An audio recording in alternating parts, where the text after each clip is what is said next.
Hello friends, आप सभी का यूपीएससी की पाठशाला में स्वागत है। हम लोग भारत का सामान्य परिचय वाला टॉपिक कर रहे हैं। तो सामान्य परिचय के अंतर्गत अब तक हम लोगों ने भारत की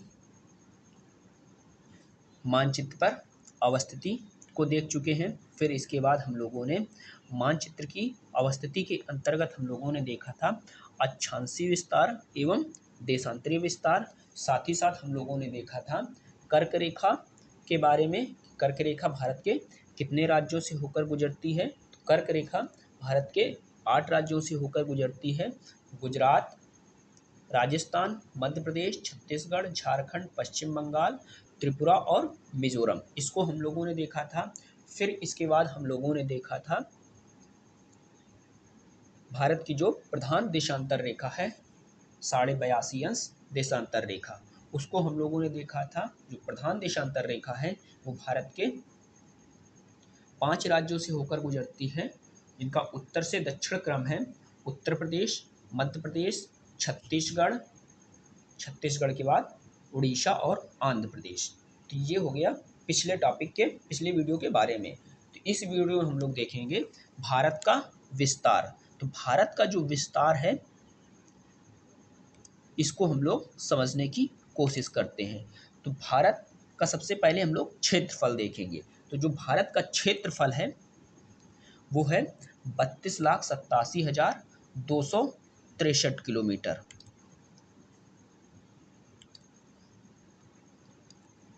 भारत का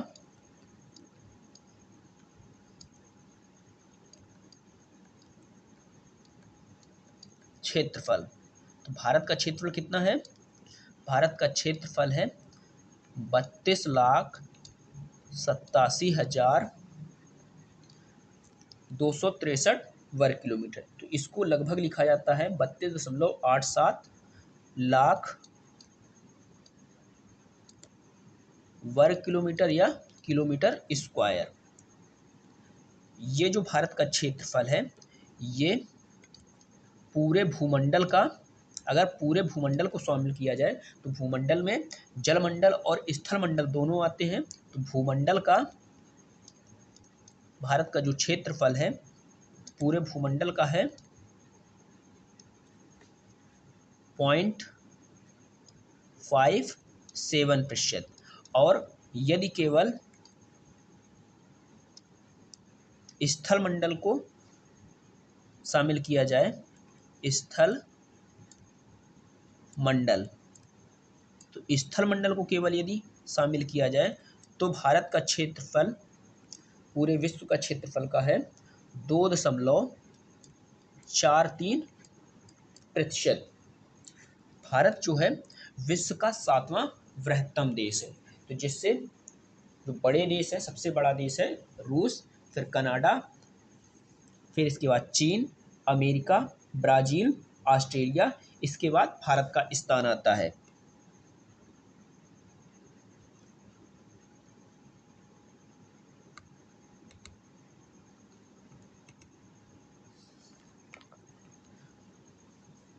भारत जो है विश्व का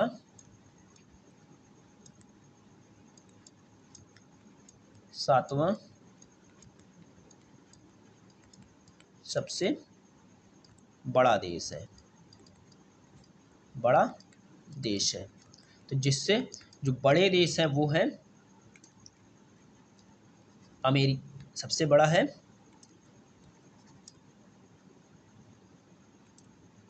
रूस, फिर इसके बाद कनाडा, चीन, संयुक्त राज्य अमेरिका या यूएसए, फिर इसके बाद अमेरिका के बाद ब्राज़ील, फिर ऑस्ट्रेलिया और इसके बाद इंडिया का नंबर आता है।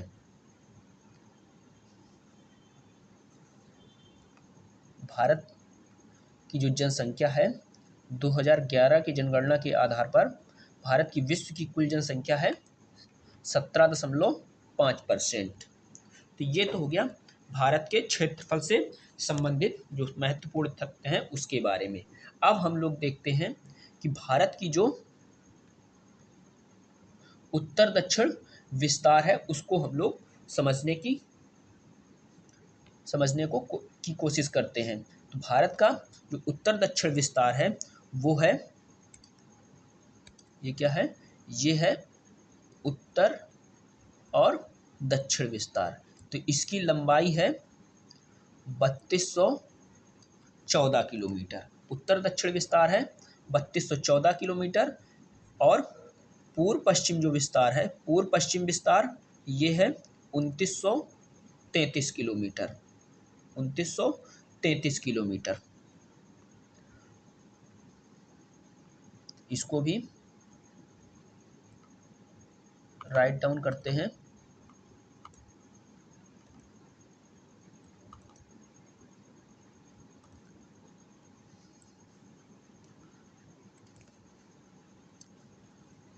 भारत का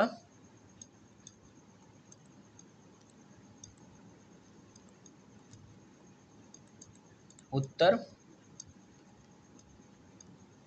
दक्षिण विस्तार, भारत का उत्तर दक्षिण विस्तार है 3214 किलोमीटर। इसी प्रकार से भारत का पूर्व से पश्चिम विस्तार, भारत का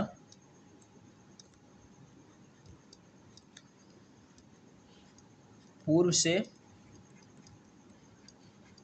पश्चिम विस्तार,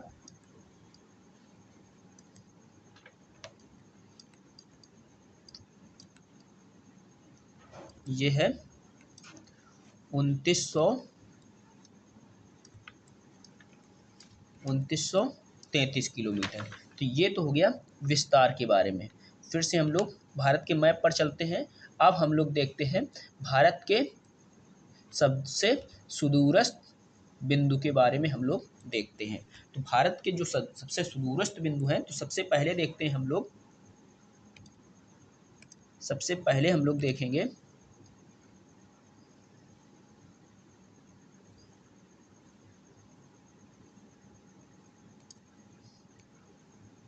जो भारत का सबसे उत्तरी बिंदु है। उत्तरी बिंदु जो है ये है इंदिरा काल। तो इंदिरा काल जो भारत का सबसे उत्तरी बिंदु है, ये अवस्थित है सियाचिन ग्लेशियर, सियाचिन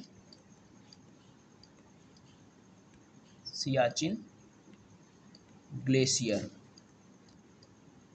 सियाचिन ग्लेशियर में इसकी अवस्थिति पाई जाती है। इसी प्रकार से भारत का जो सबसे पूर्वी बिंदु है वो है किबिथु। किबिथु जो है ये पड़ता है अरुणाचल प्रदेश में।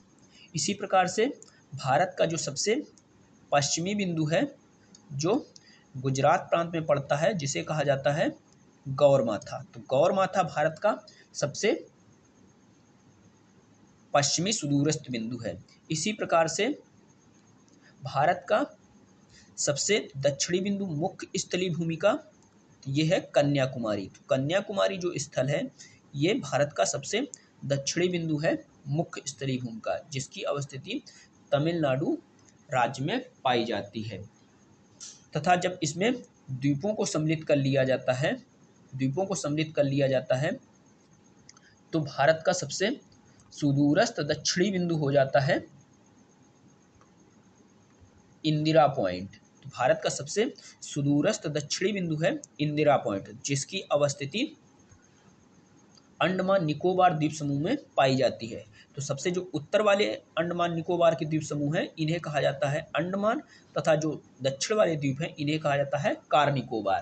तो कार निकोबार का जो सबसे दक्षिणी बिंदु है इसे ही कहा जाता है इंदिरा पॉइंट। तो इंदिरा पॉइंट जो बिंदु है ये क्या है, 2004 में जो सुनामी आई थी उससे ये पूरी तरह से बर्बाद हो चुका है। तो ये हम लोगों ने समझ लिया भारत के 4 सुदूरस्थ बिंदु के बारे में। तो इसको भी हम लोग राइट डाउन कर लेते हैं।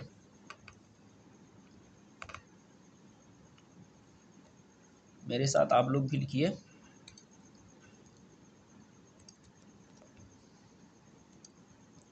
भारत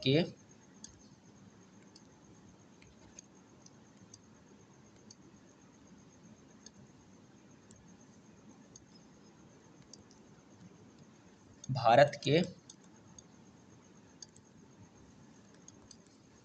सबसे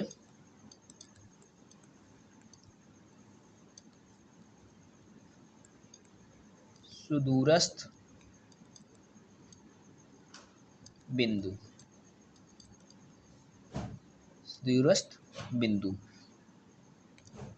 सबसे जो पूर्व में स्थित है उसे कहा जाता है किबिथु। किबिथु की अवस्थिति पाई जाती है अरुणाचल प्रदेश में। और भारत का जो सबसे पश्चिमी बिंदु है,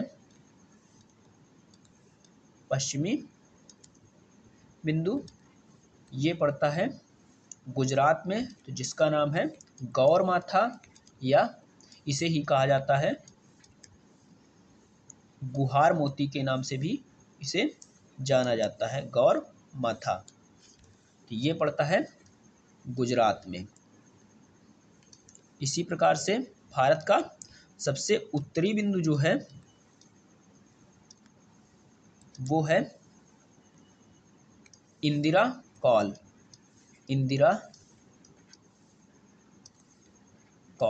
तो इंदिरा कॉल जो है ये, इसकी अवस्थिति जो है ये पाई जाती है लद्दाख में।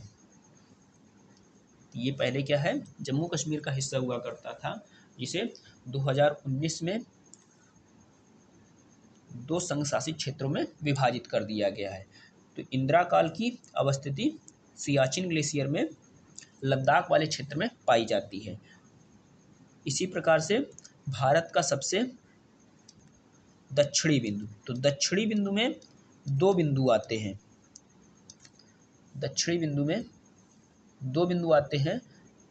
तो इसमें हम लोग देखेंगे, एक तो देखेंगे मुख्य स्थलीय भूमि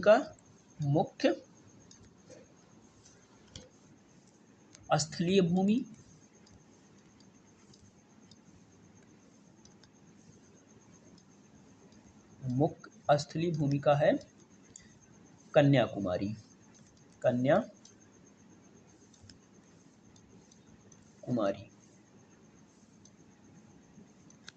और जब इसमें द्वीपों को शामिल कर लिया जाता है, द्वीपों सहित भारत का सबसे दक्षिणी बिंदु है इंदिरा पॉइंट।